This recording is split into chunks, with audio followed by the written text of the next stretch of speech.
Thank you very much. Good morning, everyone.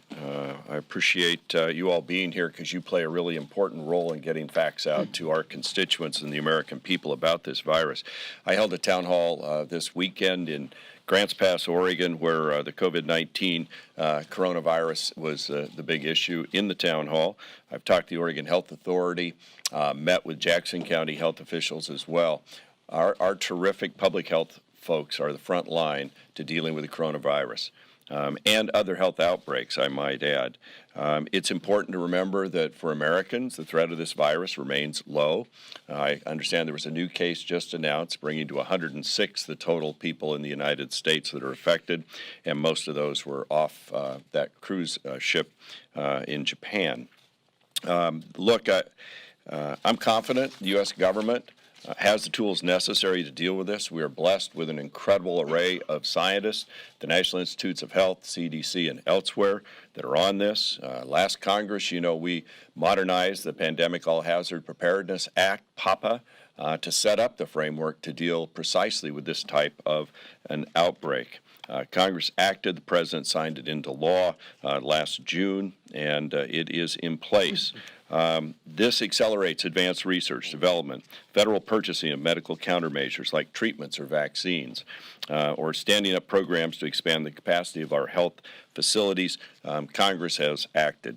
This will arm our local public health services battling the coronavirus on the front lines. Funding local communities through local health authorities is where this will all take place. Congress is not done. As you've heard, we obviously need to do the emergency supplemental to make sure that we continue to provide our local health authorities and national interests the funding they need. But it's also important to set the record straight and get the facts out. I know one of the presidential contenders on the Democratic side, former Vice President Joe Biden, said that we increased the budget of the CDC, we increased NIH, and he's wiped all that out. He cut the funding for the entire effort, referring to President Trump. That's not true at all.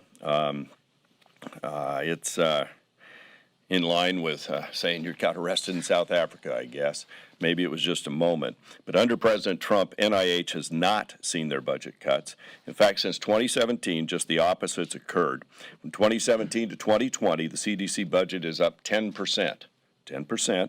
And over the same period, the National Institutes of Health budget is up 22%. Joe's a good man, but we got to stick to the facts here and not scare the American people. So we need to remain focused on making sure that our local healthcare officials have everything they need, and we're in regular contact with ours in Oregon, certainly, and that we're responding appropriately, thoughtfully, and thoroughly. One of the most recent cases is a person from my district who fell ill at a high school basketball game and works in a casino. And so obviously they're taking all those measures to tend to his health, but also to make sure the facility is cleansed. And I'll be out there Friday to meet with local officials. So with that, I'll turn it over to, I believe, the